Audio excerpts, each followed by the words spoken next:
देखिए, आज मेरा लूसेंट बुक का चौथा चैप्टर मेमोरी को देखना है।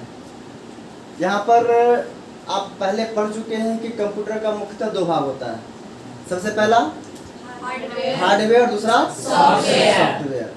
तो हार्डवेयर कंप्यूटर का वह भाग है जिसे हम छू सकते हैं, और सॉफ्टवेयर कंप्यूटर का वह भाग है जिसे हम छू नहीं सकते हैं। तो हार्डवेयर को फिर दो भाग में बांटा गया है।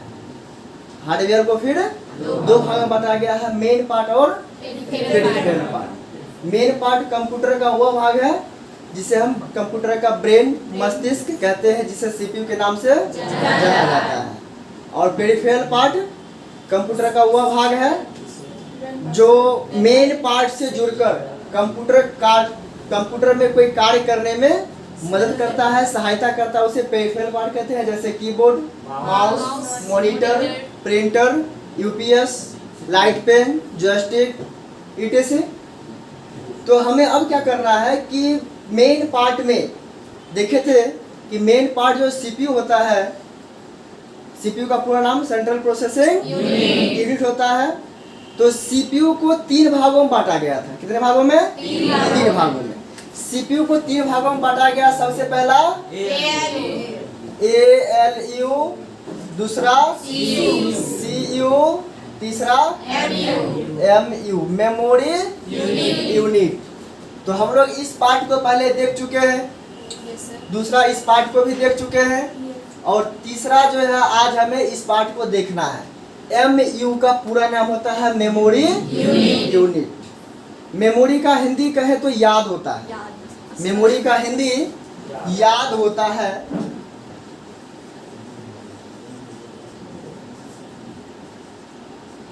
याद, जैसे किसी व्यक्ति कहते हैं कि मेमोरी पावर इसका स्ट्रॉन्ग है, मतलब क्या, वो उसका बहुत ज़्यादा याददाश्त है, मजबूत है। जिसका मेमोरी पावर लॉस हो गया उसको कुछ याद ही नहीं रहता है। जैसे कोई व्यक्ति कोमा में चल गया तो उस व्यक्ति का मेमोरी, यानी कि आप बायोलॉजी में पढ़े होंगे कि मनुष्य का मेमोरी जो है सेरेब्रम होता है। सेरेब्रम होता है। कोई व्यक्ति यदि कोमा में जाता है तो वो सेरेब्रम उसका नष्ट हो गया, तो उसको कुछ याद ही नहीं रहता है कि क्या करना है।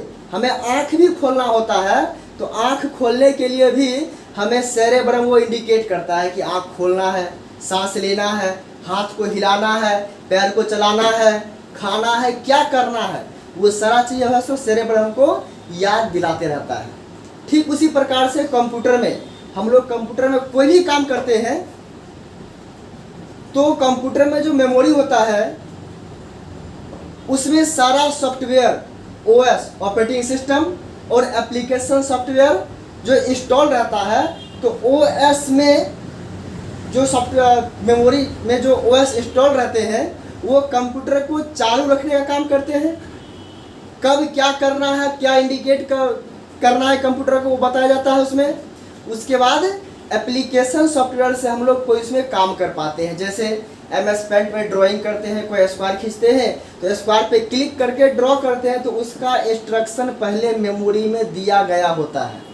वो आर्टिफिशियल है, उसको मानव के द्वारा बना करके कोई निर्देश दिया गया है कि क्या काम करना है। जैसे रोबोट में आप देखते हैं कि रोबोट, जैसे आप लिफ्ट में ही जाते हैं, फॉर एग्जाम्पल लिफ्ट में आप जाते हैं, बटन दबाते हैं तो वो खुल जाता है।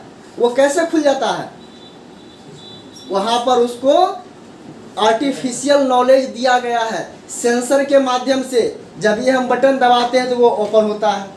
जब लिफ्ट बंद होने लगता है, जब ही आप हाथ आगे करेंगे तो वो लिफ्ट क्या होता है, फिर से पुनः खुल जाता है। उसको सेंसर मिल गया कि यहाँ पर कभी भी कोई व्यक्ति आने वाला है या आ रहा है, तो वो फिर से खुल जाता है। फिर बंद होने लगा, फिर उसका हाथ दीजिए, भले आप आइए जाइए नहीं, लेकिन उसको हाथ दीजिएगा तो क्या होगा, ऑटोमेटिक फिर से खुल जाता है। ठीक उसी प्रकार से कंप्यूटर में जो मेमोरी होता है, मेमोरी में कंप्यूटर चलाने के लिए, कंप्यूटर पर कोई भी काम करने के लिए सारा इंस्ट्रक्शन सॉफ्टवेयर के रूप में इंस्टॉल रहता है। किसके रूप में? सॉफ्टवेयर के रूप में इंस्टॉल रहता है। तो आइए हम मेमोरी को देखते हैं कि मेमोरी को कितने भाग में बांटा गया है।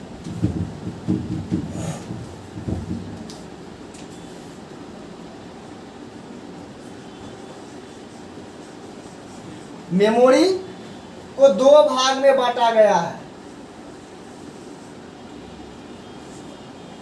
सबसे पहले प्राइमरी मेमोरी, जिसको हम लोग मेन मेमोरी भी कहते हैं। पहला हो गया प्राइमरी मेमोरी,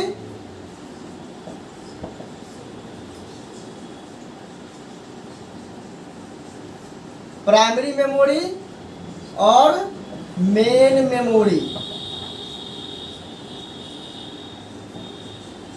दूसरा सेकेंडरी मेमोरी या ऑक्सिलरी मेमोरी। सेकेंडरी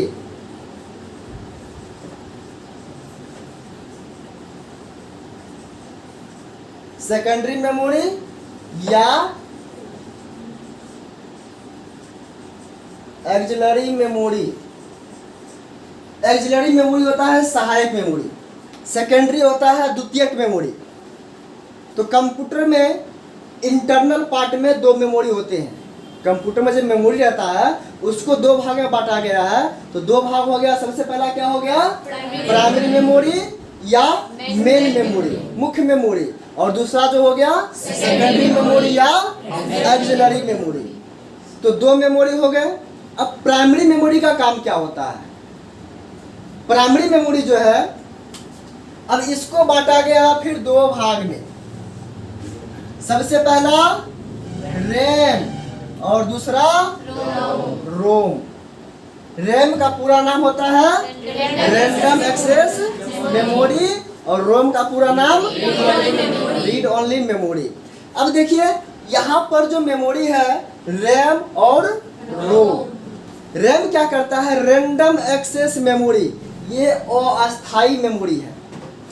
ये जो हो गया अस्थाई मेमोरी है और रोम जो है अस्थाई मेमोरी है।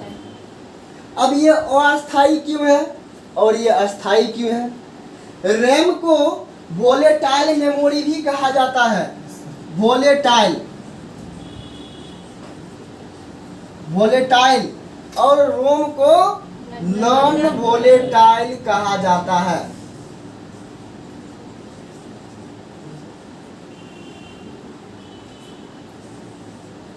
नॉन वोलेटाइल मेमोरी कहा जाता है इसे। तो यहाँ पर जो है रैम वोलेटाइल और रोम नॉन वोलेटाइल। इसमें थोड़ा कन्फ्यूजन हो जाता है। जैसे सक्सेसफुल और अनसक्सेसफुल आप पढ़ते हैं, लेकिन यहाँ पर क्या है कि उसका अपोजिट है। अस्थाई में वोलेटाइल और अस्थाई में नॉन वोलेटाइल। यहाँ पर कन्फ्यूजन से गलती नहीं कीजिएगा। यहाँ पर इसमें ज़्यादा कन्फ्यूजन होता है कि हम सोचते हैं कि जो अस्थाई है उसमें नॉन वोलेटाइल लगा देते हैं और जो अस्थाई है उसमें क्या कहते हैं, वोलेटाइल लगा देते हैं, लेकिन वो हो जाता है गलत। तो रैम जो हो वो हो गया वोलेटाइल और रोम हो गया नॉन वोलेटाइल। अब ये वोलेटाइल क्यों है? रैम जो है वोलेटाइल क्यों है और अस्थाई क्यों है? जब हम कंप्यूटर में कोई काम करते हैं तो काम करने के लिए जो सॉफ्टवेयर इंस्टॉल होते हैं वो सेकेंडरी मेमोरी में सॉफ्टवेयर इंस्टॉल होते हैं। सेकेंडरी मेमोरी को हम बैंकिंग स्टोरेज भी कहते हैं, स्टोरेज डिवाइस। कंप्यूटर में हम कोई डाटा यदि सेव करते हैं तो वो सेव होता है सेकेंडरी मेमोरी में जाकर के। कहाँ सेव होता है? सेकेंडरी मेमोरी में। प्राइमरी मेमोरी में कोई भी डाटा सेव नहीं होता है कभी। तो सेकेंडरी मेमोरी में डाटा हमेशा सेव होता है। जो भी सॉफ्टवेयर इंस्टॉल होता है, चाहे ओएस हो या एप्लीकेशन हो, वो सारा इंस्टॉल कहाँ रहता है? सेकेंडरी मेमोरी में, जो कंप्यूटर का सहायक मेमोरी हो गया। और ये जो है प्राइमरी मेमोरी, इसमें कोई डाटा स्टोर नहीं होते हैं। रैम जो है, जब हम कंप्यूटर पर कोई काम करते हैं तो सेकेंडरी मेमोरी से डाटा को लेकर, इंस्ट्रक्शन को लेकर और उससे हम जो आदेश देते हैं उसके अनुसार काम करने का ये करता है, किया करता है, ये प्रोसेस करता है। तो रैम जो है वो अस्थाई मेमोरी है। जब तक कंप्यूटर चालू रहेगा, जब तक कंप्यूटर आपका चालू रहेगा तभी तक ये काम करेगा। यदि आप कंप्यूटर शट डाउन कर दिए कोई डाटा आप बना रहे थे और बिना सेव किए हुए कंप्यूटर बंद कर दिए या अचानक काम करते करते कंप्यूटर बंद हो गया, तो जो डाटा आप बनाए थे वो सेव नहीं रहेगा, वो नष्ट हो जाएगा। उस डाटा को पुनः फिर से बनाना पड़ेगा। कब? जब कंप्यूटर ऑन कीजिएगा तब। जो डाटा हम बना रहे थे और सेव नहीं कर पाए, कंप्यूटर अचानक बंद हो गया, या हम डाटा को बिना सेव किए हुए गलती से बंद कर दिए, तो डाटा क्या होगा? वो नष्ट हो जाएगा, वो सेव नहीं होगा। रैंडम एक्सेस मेमोरी, कंप्यूटर का गति जो है वो रैम पर डिपेंड करता है। जैसे मोबाइल में रैम होता है, जितना अधिक उतना फास्ट काम करता है। उसी प्रकार कंप्यूटर में जितना अधिक रैम रहेगा उतना फास्ट काम करेगा। यदि रैम कम है तो वो स्लो काम करेगा। तो कंप्यूटर गति किस निर्भर करती है? रैम पर। याद रहेगा ये? चलिए आगे है रोम, रीड ओनली मेमोरी। जैसा कि आप यहाँ पर देख रहे हैं कि नाम से ही स्पष्ट हो रहा है, रीड मतलब पढ़ना, ओनली मतलब मात्र, मेमोरी मतलब याद या मेमोरी मतलब मात्र पढ़ा जाने वाला मेमोरी रोम कहलाता है। Read only memory. अब देखते हैं ये अस्थाई है। रैम रोम में जब मदरबोर्ड पर रोम को इंस्टॉल किया जाता है, लगाया जाता है, उसी समय रोम में सॉफ्टवेयर इंस्टॉल कर दिया जाता है। इसमें कोई सॉफ्टवेयर बाद में इंस्टॉल कभी नहीं होता है। और ये रोम जो है मदरबोर्ड पर इंटरनल पार्ट है, जबकि रैम मदरबोर्ड का जो है सो रिमूवल पार्ट है। इसको हम हटा के पुनः लगा सकते हैं, लेकिन रोम को हटा करके नहीं लगा सकते हैं। यदि रोम खराब हो गया तो पूरा मदरबोर्ड ही हमें चेंज करना पड़ेगा, और यदि रैम खराब हो गया तो दूसरा रैम हम एक्सचेंज कर सकते हैं। ये मदरबोर्ड का रिमूवल हार्डवेयर पार्ट हो गया। समझ में आ रहा है? चलिए आगे देखते हैं। अब रैम को दो भाग में बांटा गया है। रैम को दो भाग में बांटा गया है। अब देखिएगा इसको दो भाग में जो बांटा गया है, तो सबसे पहला यहाँ पर है डी रैम। कौन सा रैम? D RAM. और दूसरा एस रैम। डी रैम होता है डायनेमिक रैम। डी रैम हो गया डायनेमिक रैम, और एस रैम हो गया स्टैटिक रैम। अब डी रैम जो होता है वो स्लो, धीमी गति से काम करने वाला होता है, लेकिन एस रैम स्टैटिक रैम जो है वो तेज गति से काम करता है। तो अब के कंप्यूटर में डी रैम नहीं आता है, लेकिन रैम को दो भाग में बांटा गया है। अब आता है स्टैटिक रैम। अब जितने भी कंप्यूटर में रैम लगते हैं सभी जगह स्टैटिक रैम लगाए जाते हैं। स्टैटिक रैम जो है तेज गति से काम करता है, ये कॉस्टली होता है, महंगा मिलता है। डी रैम स्लो काम करता है, मंद गति से काम करता है, और ये सस्ता मिलता है। जैसे कोई मजदूर आपके यहाँ दो मजदूर काम करने आता है, तो आप क्या करते हैं? दो मजदूर जब काम कर रहा है तो एक मजदूर तेज गति से काम करता है, एक मजदूर धीमी गति से काम करता है, लेकिन पैसा दोनों बराबर लेता है।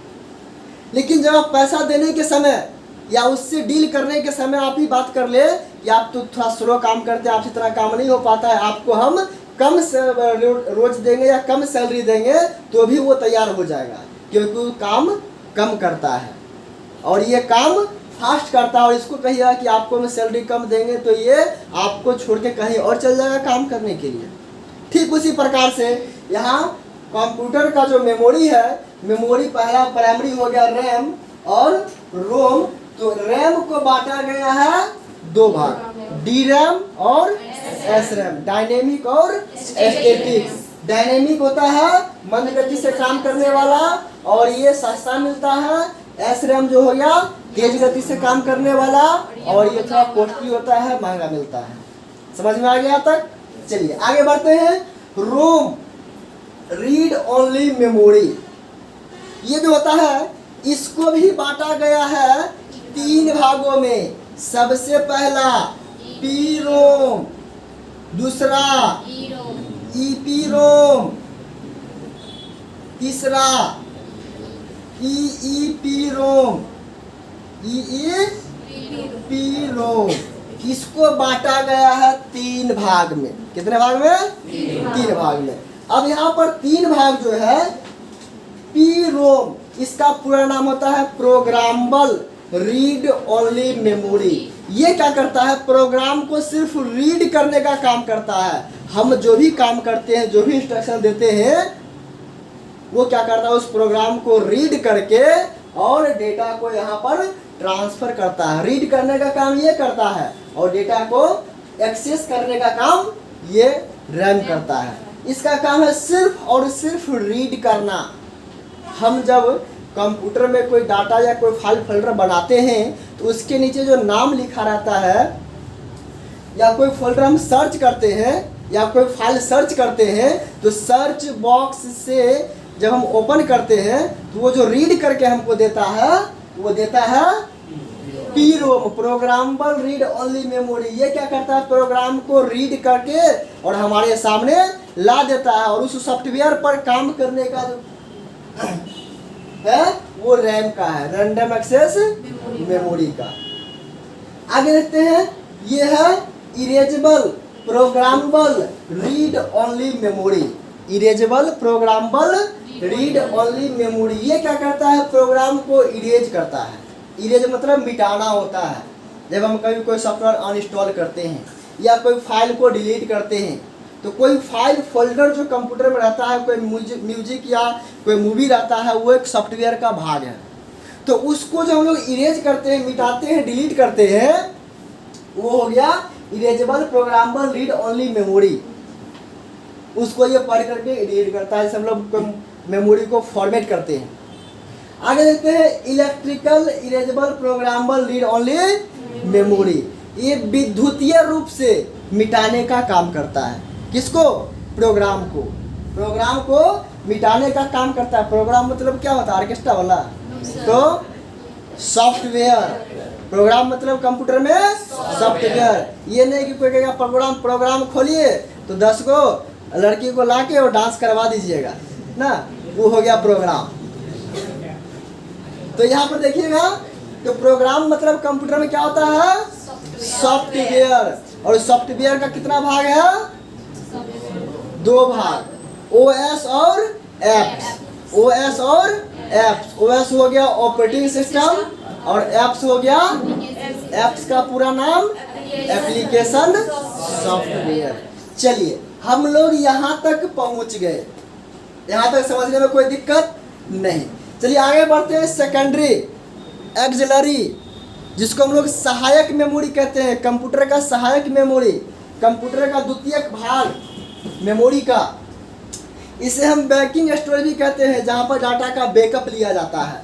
जैसे आप MS पेंट में ड्राइंग करते हैं, वर्ड पेड में कोई डाटा बनाते हैं, MS वर्ड में कोई रिज्यूम बनाते हैं, डाटा बनाते हैं, उस डाटा को जो हम सेव रखते हैं भविष्य में उपयोग करने के लिए, उसे हम कहते हैं बैकअप लेना। जैसे मोबाइल में भी आप कोई पिक्चर खींचते हैं तो जीमेल पर बैकअप लेते हैं, गूगल फोटो पर बैकअप लेते हैं। यदि आपका मोबाइल खो भी गया तो उस ईमेल को फिर दूसरे मोबाइल में खोलते हैं तो उसमें जो डाटा हम बैकअप लिए हुए हैं वो आ जाता है। ठीक उसी प्रकार से ये जो बैकिंग स्टोरेज डिवाइस है, हार्ड डिस्क, इसमें डाटा को स्टोर किया जाता है। अब यहाँ पर हम लोग देखते हैं सेकेंडरी मेमोरी को भी कई भागों में बांटा गया है। इधर हम मिटा देते हैं, इसको यहां लिख देते हैं नॉन वोलेटाइल।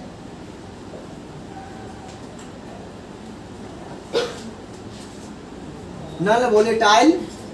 अब चलिए, सेकेंडरी मेमोरी को भी कई भाग में बांटा गया है। अब इसका कितना भाग है? तो सबसे पहले हम देखते हैं HDD या HD, हार्ड डिस्क ड्राइव।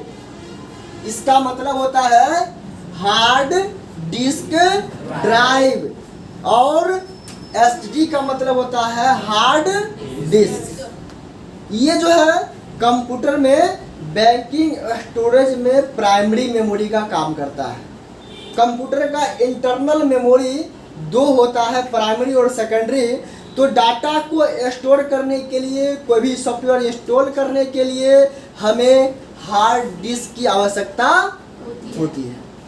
तो कंप्यूटर का जो मेन मेमोरी होता है, सेकेंडरी मेमोरी, उसमें डाटा को स्टोर किया जाता है। यहाँ हो गया HDD, इसके बाद देखते हैं CD, इसके बाद DVD, इसके बाद मैग्नेट टैप,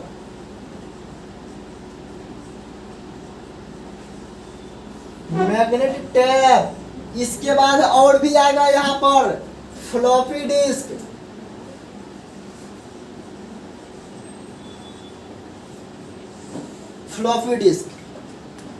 और भी इसमें आएगा जो हम आगे देखेंगे। तो हार्ड डिस्क जो हो गया, ये CPU या लैपटॉप में इंटरनल पहले से लगा हुआ होता है। इसे हम एक्सटर्नल भी लगा सकते हैं जो रिमूवल होगा। CD कॉम्पैक्ट डिस्क, इसमें भी डाटा को हम बैकअप लेते हैं। जैसे पहले CD देखते थे या DVD, तो उसमें मूवी या वीडियो रहता था। DVD में CD की तरह दिखने वाला एक कैसेट होता है। जैसे CD का कैसेट दिखता है, उसी प्रकार से DVD का कैसेट भी दिखता है, सेम दिखता है। तो DVD का डिजिटल वीडियो डिस्क या डिजिटल वर्सटाइल डिस्क, इसको दोनों कह सकते हैं, डिजिटल वीडियो डिस्क या डिजिटल वर्सटाइल डिस्क। आगे होता है मैग्नेट टैप। मैग्नेट टैप जो होता है, जो पहले के ज़माने में रील वाला कैसेट आया करता था, उस पर चुंबकीय लेप लगा हुआ होता था, इसीलिए उसे मैग्नेट टैप कहा जाता था, क्योंकि चुंबकीय स्याही के द्वारा डाटा को उसमें स्टोर किया जाता था। फ्लॉपी डिस्क, ये हार्ड डिस्क से पहले फ्लॉपी डिस्क आता था, जो ये रिमूवल होता था। इसको लगा करके हम एक्सटर्नल यूज कर सकते हैं, फिर जब काम हो गया तो इसको निकाल करके अलग रख सकते हैं। फ्लॉपी डिस्क में खामियां क्या था कि इसमें एक बार में एक ही सॉफ्टवेयर इंस्टॉल होता था, दूसरा सॉफ्टवेयर इंस्टॉल नहीं होता था। जैसे आपको माइक्रोसॉफ्ट ऑफिस का काम करना है तो सिर्फ माइक्रोसॉफ्ट ऑफिस ही इंस्टॉल होगा। यदि आपको टैली का काम करना है तो उसके लिए आपको दूसरा फ्लॉपी डिस्क लेना पड़ता था। जबकि अब हार्ड डिस्क में सारा सॉफ्टवेयर, जितना भी हमें ज़रूरत का सॉफ्टवेयर है, हार्ड डिस्क के कैपेसिटी के अनुसार सभी सॉफ्टवेयर को हम उसमें इंस्टॉल करके रख सकते हैं, या कॉपी करके रख सकते हैं, या कोई भी डेटा को भविष्य में उपयोग करने के लिए सेव करके रख सकते हैं।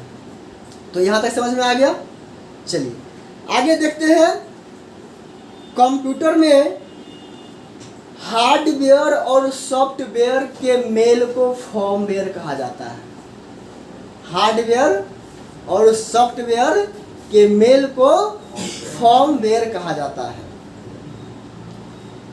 अब होता है एक कैश मेमोरी, जो मुख्य मेमोरी और सीपीयू के बीच का भाग होता है। मुख्य मेमोरी और सीपीयू, सेंट्रल प्रोसेसिंग यूनिट, जिसको हम लोग प्रोसेसर भी कहते हैं। क्या कहते हैं? प्रोसेसर। उस दोनों के बीच के भाग को कैशे मेमोरी कहा जाता है। कैशे मेमोरी या कैश मेमोरी, ठीक है।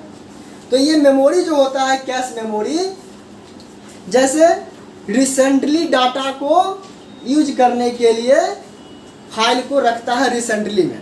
जैसे हम कोई फाइल ओपन किए, जैसे MS वर्ड में कोई फाइल ओपन किए, रिसेंटली में जो डाटा चल जाता है रिसेंटली यूज के लिए, जो हाल ही में हम ओपन किए हैं, वो कैशे मेमोरी पर स्थापित रहता है। तो इसको हम यहाँ से देख सकते हैं। अब मेमोरी में कहता है, मेमोरी कंप्यूटर का बुनियादी घटक है। यह कंप्यूटर का आंतरिक भंडारण है। अभी हम क्या किया, कंप्यूटर के यहाँ पर शॉर्ट में देख लिए, एक नज़र में पूरा देख लिए, एक झलक में पूरा मेमोरी में क्या क्या काम होता है। अब इसका एक्सप्लेन हम बुक से करते हैं। कहता है मेमोरी कंप्यूटर का बुनियादी घटक है। यह कंप्यूटर का आंतरिक भंडारण यानी कि इंटरनल स्टोरेज एरिया या क्षेत्र है। कहता है सीपीयू को प्रोसेस करने के लिए इनपुट डाटा एवं निर्देश चाहिए, इंस्ट्रक्शन चाहिए। जब कंप्यूटर पर हम कोई काम करते हैं, कंप्यूटर से कोई काम करवाते हैं, कोई निर्देश देते हैं, तो उसके लिए मेमोरी में सॉफ्टवेयर को इंस्टॉल किया जाता है। अब कहता है जो मेमोरी में संग्रहित रहता है, मेमोरी में ही संग्रहित डेटा तथा निर्देश का प्रोसेस होता है। मेमोरी में जो डेटा संग्रहित रहता है उसी का प्रोसेस होता है। अब कहता है तथा आउटपुट प्राप्त होता है। अतः मेमोरी कंप्यूटर का एक आवश्यक अंग है। जैसे मनुष्य के लिए आवश्यक अंग ब्रेन, और ब्रेन के साथ सेरेब्रम। यदि सेरेब्रम नहीं रहे तो हार्ट ही क्या कर लेगा? कुछ नहीं करेगा, वो सिर्फ चलता रहेगा, जीवित रहेगा, लेकिन आप कुछ काम के लायक नहीं रहेंगे। Just like as a coma में चल जाता है व्यक्ति। चलिए आगे देखते हैं। अब कहता है डेटा रिप्रेजेंटेशन। कहता है मेमोरी बहुत सारे सेल में बटे होते हैं। जैसे हम कोई कमरा बनाते हैं, कोई हॉल बनाते हैं, तो उसमें कई सारे रूम बना देते हैं, या घर में या दुकान में कोई रैक बनाते हैं तो अलग अलग उसका पार्टीशन कर देते हैं कि किस रैक में क्या सामान रखना है। तो वो जो है यहाँ पर ठीक उसी प्रकार से मेमोरी भी बहुत सारे सेल में बटे होते हैं अलग अलग, जिन्हें हम लोकेशन कहते हैं।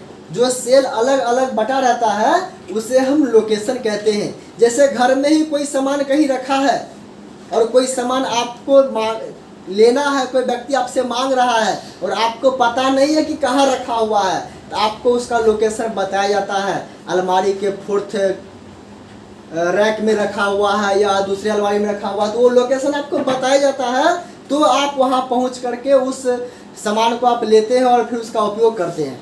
ठीक उसी प्रकार से यहाँ पर मेमोरी को बहुत सारे सेल में बांटा जाता है, जिसे हम लोकेशन कहते हैं। आगे बढ़ते हैं। कहता हर लोकेशन का एक अलग लेवल होता है। हर लोकेशन का अपना अपना एक लेवल होता है। जिस प्रकार अलमारी में कोई रैक छोटा होता है, कोई रैक बड़ा होता है, सबका अपना अपना साइज होता है। ठीक उसी प्रकार से यहाँ पर सबका अपना अपना लेवल होता है, जिसे हम लोग एड्रेस कहते हैं। जिसे क्या कहते हैं? एड्रेस कहते हैं। अब जैसे लोकल डिस्क C, ये हो गया उसका एड्रेस। लोकल डिस्क D, ये हो गया उसका एड्रेस। जैसे आपको कोई फोटो निकालना होता है और आप पूछते हैं हमसे कि सर फोटो कहाँ से मिलेगा, तो हम बताते हैं कि लोकल डिस्क D से आप ले लीजिए। तो आपको हम क्या किए? एड्रेस बताए, लोकेशन बताए, तो आप उस ड्राइव से, उस फोल्डर से आप डेटा को या पिक्चर को या कोई भी म्यूजिक साउंड को आप वहाँ से निकाल पाते हैं। ठीक उसी प्रकार से यहाँ पर उसे हम एड्रेस कहते हैं। कहता है सेल का उपयोग डेटा और निर्देश के संग्रह के लिए किया जाता है। सेल का उपयोग जो है सो डेटा को संग्रह और निर्देश के लिए किया जाता है। सारे डेटा और निर्देश कंप्यूटर में बाइनरी कोड के रूप में रहते हैं।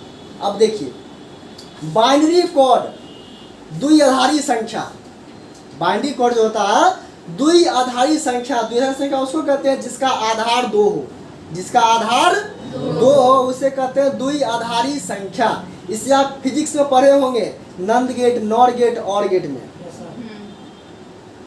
ठीक उसी प्रकार से यहाँ पर कंप्यूटर में जो भी डेटा स्टोर होता है वो 0 और 1 के रूप में स्टोर होता है। दुनिया 0 और 1 पर ही चलता है। दुनिया का कोई भी काम कीजिए 0 और 1 पर ही चलता है। साइकिल एक ले लीजिए, एक साइकिल का दोनों पहिया 0 हो गया, एक साइकिल का दोनों पहिया 0 हो गया और हैंडल 1 का काम करता है। सीट ले लीजिए, सीट 1 का काम करता है। इसी प्रकार से हम लोग डाटा जो यहाँ पर कोई भी स्टोर करते हैं वो 0 और 1 के रूप में स्टोर होता है। अब देखिए, कहता है जिसे 0 तथा 1 से निरूपित किया जाता है। 1 सर्किट के ऑन स्थिति को दर्शाता है तथा 0 सर्किट के ऑफ स्थिति को दर्शाता है। आप लाइट में, प्रकाश में पढ़े होंगे बल्ब के बारे में। जब 1 था तो बल्ब जल रहा था, जब 0 था तो बल्ब बंद था। ये चीज़ आप फिजिक्स में पढ़े होंगे। वही चीज़ यहाँ पर दिखा रहा है कि यदि डाटा ऑन है तो 1 दिखाता है, ऑफ है तो 0 दिखाता है। जैसे आप सेल में पढ़े होंगे, बैटरी को आप सीरीज करते थे। जब बैटरी को सीरीज करने आए तो इसको ऊपर कर दिए तो यहाँ पर आप 0 लगा देते थे, तो करंट पास करना बंद हो गया। जब इसको आप यहाँ पर लगा दिए, सटा दिए और यहाँ पर इंडिकेट कर दिए, ऐसे करते थे इंडिकेट, दोनों को सटा के इंडिकेट करते थे, मतलब ये धारा प्रवाह हो रही है।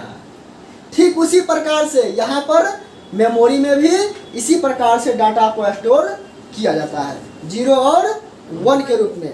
अब कहता है लोकेशन में डेटा संग्रह करने का को लिखना, यानी कि कंप्यूटर में कोई डेटा हम संग्रह करते हैं तो उसे कहते हैं लिखना, मीन्स राइट। जैसे कोई डाटा कंप्यूटर से लेके पेन ड्राइव में पेस्ट करते हैं, कंप्यूटर को कोई फाइल से हम क्या किए, कॉपी कर लिए और पेन ड्राइव में पेस्ट किए, तो वो हो गया डाटा को राइट करना। यदि हार्ड डिस्क से कोई डाटा ले करके हम पढ़ रहे हैं, मूवी देख रहे हैं, तो वो हो गया रीड करना। क्या हो गया, रीड करना। या डाटा को आप ऑन करके, कोई पीडीएफ है उसको आप खोल करके क्या करते हैं, प्रिंट करते हैं। तो प्रिंट करते हैं, तो प्रिंट करने का मतलब हो गया रीड करना। डाटा को डाउनलोड करते हैं, कंप्यूटर में स्टोर करते हैं, तो वो हो गया राइट करना, लिखना। डाटा कंप्यूटर में स्टोर हो गया। तो मेमोरी में डाटा रखना क्या कहलाएगा, राइट। क्या कहलाएगा, राइट। राइट सही वाला नहीं, राइट मतलब लिखना, लिखने वाला। और डाटा को प्राप्त करना क्या कहलाएगा, रीड कहलाएगा। चलिए आगे देखते हैं। कहता था लोकेशन से डेटा प्राप्त करने को रीड यानी कि पढ़ना कहते हैं। कहता प्रत्येक लोकेशन में निश्चित बीट स्टोर की जाती है जिसे वर्ड लेंथ कहते हैं। प्रत्येक सेल में कुछ निश्चित बीट स्टोर की जाती है जिसे हम लोग वर्ड लेंथ कहते हैं। जैसे हम लोग माप के लिए, ठोस को मापने के लिए केजी का उपयोग करते हैं, लिक्विड को मापने के लिए मिलीमीटर, लीटर का उपयोग करते हैं, वायु को मापने के लिए प्रेशर का उपयोग करते हैं। ठीक उसी प्रकार से यहाँ पर डाटा को मापने के लिए बीट का उपयोग किया जाता है, वर्ड लेंथ का उपयोग किया जाता है। जैसे कोई डाटा 1 GB का है, तो उस डाटा को हम लोग 1 GB यहाँ पर वर्ड लेंथ के माध्यम से माप पाते हैं, जैसे कपड़ा को 1 मीटर से मापा जाता है।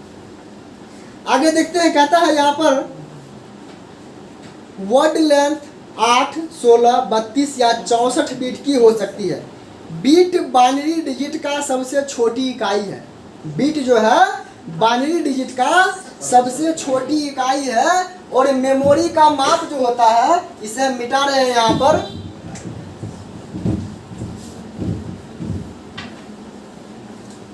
आगे देखिए मेमोरी का माप कैसे होता है।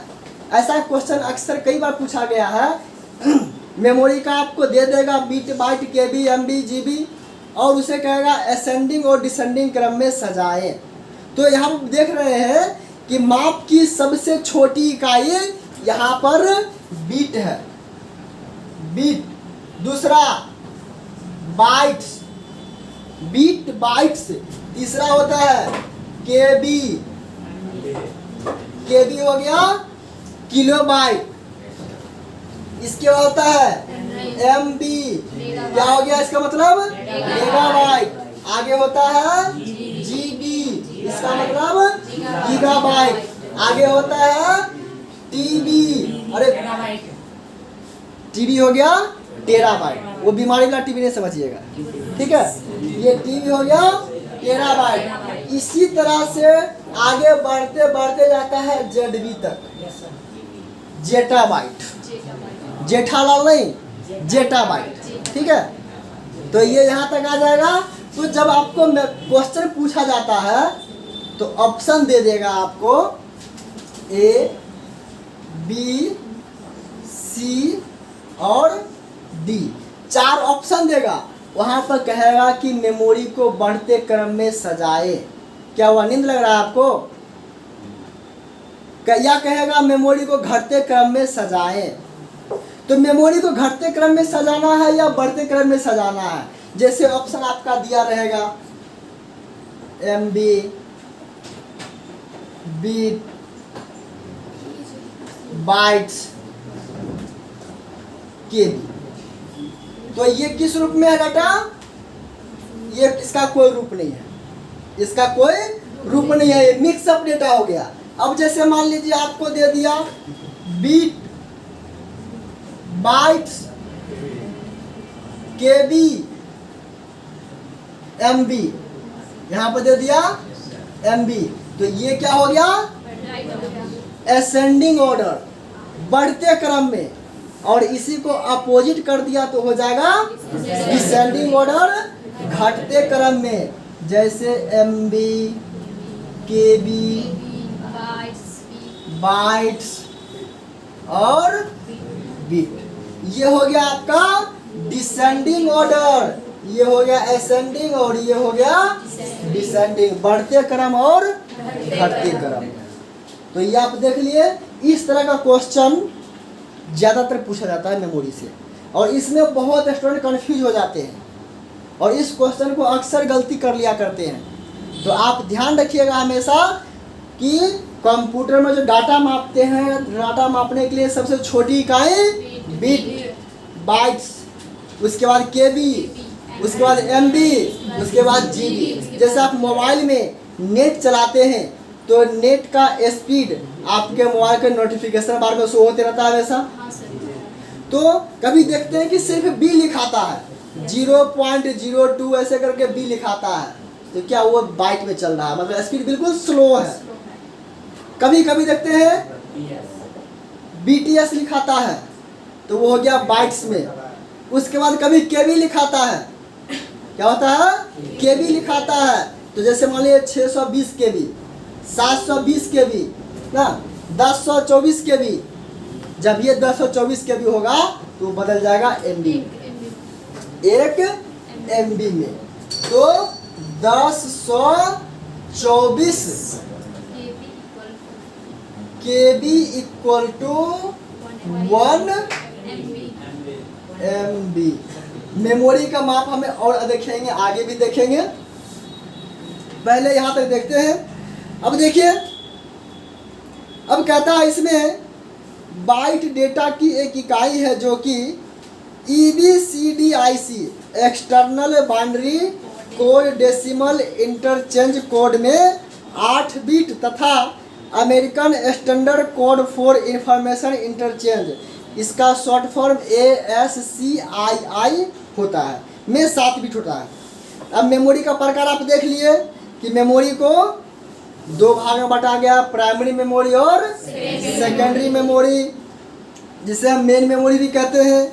इसी को सेमी कंडक्टर मेमोरी भी कहा जाता है, प्राइमरी मेमोरी को सेमी कंडक्टर मेमोरी भी कहा जाता है। और द्वितीयक मेमोरी जो हो गया सेकेंडरी मेमोरी, ऑक्सिलरी मेमोरी मतलब सहायक मेमोरी, और बैकिंग स्टोरेज हो गया जिसमें डाटा को हम बैकअप लेते हैं। ये तीनों सेकेंडरी मेमोरी का नाम हो गया। अब आप देख लिए कि मेन मेमोरी को 2 भाग में बांटा गया है। कितने भाग में? 2 भाग में। सबसे पहला रैम और दूसरा रोम। रैम हो गया वॉलेटाइल और रोम हो गया नॉन वॉलेटाइल। अब देखिए आप कि अगर सेकेंडरी मेमोरी को भी फिर कई भागों में बांटा गया है डेटा को स्टोर करने के लिए। सबसे पहले हार्ड डिस्क, दूसरा CD, तीसरा DVD, चौथा मैग्नेट टाइप, फ्लॉपी डिस्क, आगे पेन ड्राइव है। पेन ड्राइव भी डाटा स्टोर करने के लिए बैकिंग स्टोरेज डिवाइस के रूप में काम आता है। आगे देखते हैं, कहता है मेमोरी अक्सर सेमी कंडक्टर स्टोरेज जैसे रैम और कभी कभी दूसरे तीव्र तथा अस्थायी रूप में जाना जाता है। मेमोरी शब्द चिप के रूप में प्रयोग होने वाला डाटा स्टोरेज को इंगित करता है। जब ये कंप्यूटर में मेमोरी शब्द का नाम सुनते ही डाटा स्टोरेज का मतलब हो जाता है। जब ये हम कंप्यूटर में कहते हैं मेमोरी, तो उसका मतलब क्या हो गया? डाटा को स्टोर करना। आगे देखिए, कहता है परंतु स्टोरेज सामान्यतः उपयोग होने वाले स्टोरेज डिवाइस जैसे ऑप्टिकल डिस्क तथा हार्ड डिस्क इत्यादि मेमोरी और स्टोरेज मूल्य, विश्वसनीयता तथा गति अधिक घटकों पर एक दूसरे से भिन्न होता है, अलग अलग होता है। अब देखिए, कहता है सेमी कंडक्टर मेमोरी या मुख्य मेमोरी। कहता है प्राथमिक मेमोरी को अक्सर मुख्य मेमोरी भी कहते हैं, जो कंप्यूटर के अंदर रहता है तथा इसके डेटा निर्देश का सीपीयू के द्वारा तीव्र तथा प्रत्यक्ष उपयोग होता है। अब यहाँ पर कहता है इसको जो बांटा गया है रैम और रोम में, हम लोग उसका एक्सप्लेन देखते हैं बुक के माध्यम से। अब बुक में कहता है कि रोम या रीड ओनली मेमोरी एक ऐसी मेमोरी है जिसमें संग्रहित डेटा या निर्देश को केवल पढ़ा जा सकता है। ये हम पहले ही बताए हैं कि इसमें जो संग्रहित डेटा रहता है उसको हम सिर्फ पढ़ सकते हैं और दूसरा वहाँ से कोई एक्सेस नहीं कर सकते हैं। आगे देखिएगा, कहता है उसमें उसे नष्ट या परिवर्तित नहीं किया जा सकता है। इसमें जो डेटा है उसको डिलीट नहीं कर सकते हैं या हम एडिट नहीं कर सकते हैं। आगे कहता है यह एक अस्थाई यानी कि नॉन वोलेटाइल मेमोरी होती है जिसका उपयोग कंप्यूटर में डेटा को अस्थाई रूप में रखने के लिए किया जाता है। अब देखते हैं कि आप यहाँ पर ऐसा सिंबल दिया हुआ है तो मदरबोर्ड पे ऐसा चित्र दिया रहा रहेगा, समझिए कि वो रोम हो गया। आगे कहता है रोम मदरबोर्ड के ऊपर स्थित एक सिलिकॉन चिप होता है। अब ध्यान दीजिएगा, चिप जो बनता है वो सिलिकॉन का बना हुआ होता है। किसका बना होता है? सिलिकॉन का। और हार्ड डिस्क पर आयरन ऑक्साइड का परत रहता है। चिप पर सिलिकॉन का परत रहता है और हार्ड डिस्क पर आयरन ऑक्साइड का रहता है, इसलिए क्योंकि हार्ड डिस्क में मैग्नेट टेप लगा रहता है, चुंबकीय डिस्क लगा रहता है, तो चुंबक तो लोहा में चिपकेगा जा करके, सिलिकॉन में तो चिपकेगा नहीं। इसीलिए चुंबक का जो स्टोरेज जहाँ भी है वहाँ पर आयरन ऑक्साइड का परत रहेगा और चिप जो रहेगा वहाँ पर सिलिकॉन का परत दिया रहता है। आगे देखिएगा, इसमें कहता है कंप्यूटर को स्विच ऑन करने पर रोम में संग्रहित निर्देश या प्रोग्राम स्वतः क्रियान्वित होता है, एग्जीक्यूट हो जाता है, स्वतः चलने लगता है। कंप्यूटर को स्विच ऑफ करने के बाद भी रोम में संग्रहित निर्देश प्रोग्राम नष्ट नहीं होते हैं। यहाँ पर जो डाटा रहता है वो नष्ट बिल्कुल नहीं होता है। अब कहता है रोम रीड ओनली मेमोरी में उपस्थित यह अस्थाई program BIOS basic input output system के नाम से जाना जाता है। हम लोग देखते हैं जब कंप्यूटर में लाइन दिए तो तुरंत क्या होता है, कीबोर्ड और माउस में लाइट आ जाता है।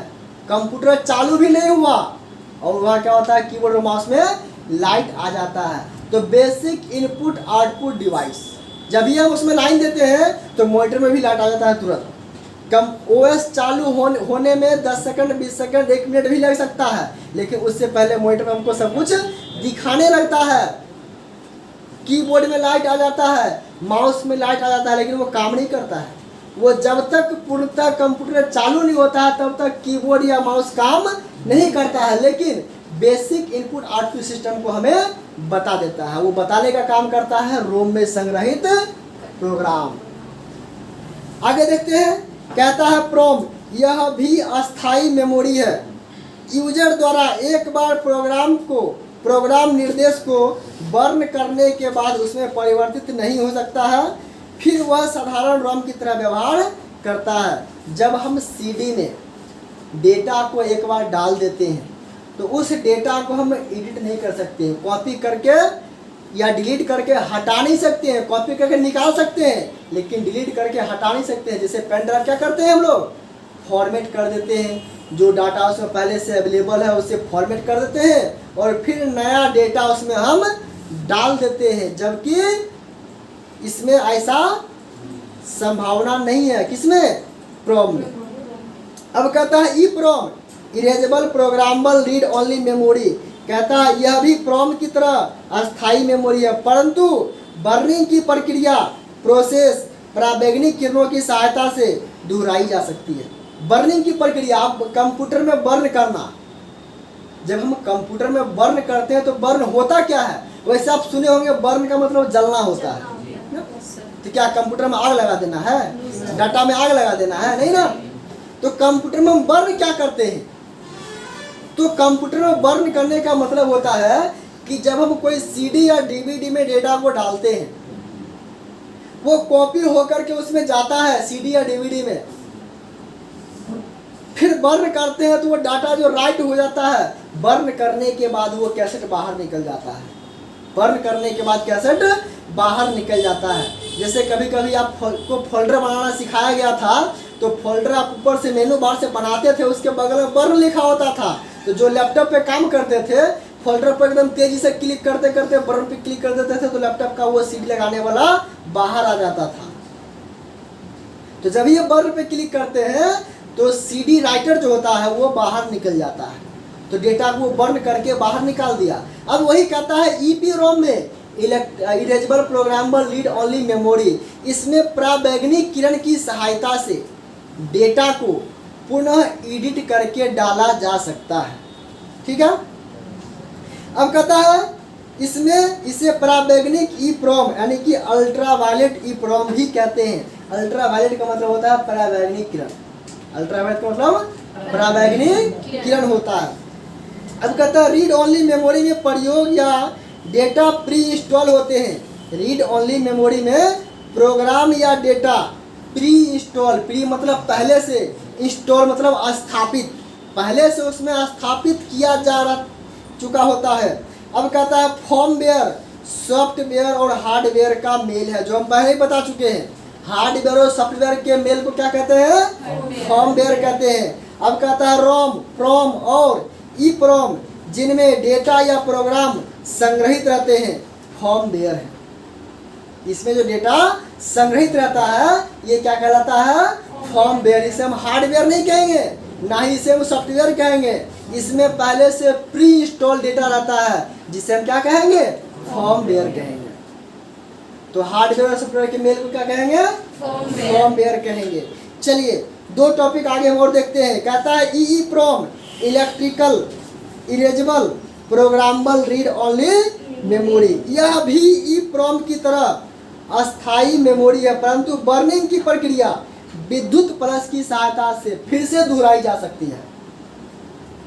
कैश मेमोरी कहता है यह सीपीयू यानी कि सेंट्रल प्रोसेसिंग यूनिट तथा मुख्य मेमोरी के बीच का भाग है, जिसका उपयोग बार बार उपयोग में आने वाले डेटा और निर्देश को संग्रहित करने में किया जाता है, जिसे हम लोग कहते हैं रिसेंट फाइल, जिसे रिसेंट फाइल कहते हैं। जैसे आप हमें स्पेंट ओपन करते हैं तो ओपन करने के बाद आप कोई फाइल उसमें ओपन करने जाते हैं तो उसके राइट साइड में, ओपन के राइट साइड में रिसेंट डाटा रहता है, 10 फाइल रहता है। MS वर्ड में 10, 15, 20 फाइल रहता है, जिसे हम रिसेंट फाइल कहते हैं। क्या कहते हैं? Recent file. उसे हम ओपन में न जा करके वहां से भी ओपन कर सकते हैं, और वो जो स्टोर रहता है वो कैश मेमोरी में स्टोर रहता है। आज यही तक रहने देते हैं। सेकेंडरी मेमोरी से अगले क्लास में देखेंगे। आज के लिए यही तक।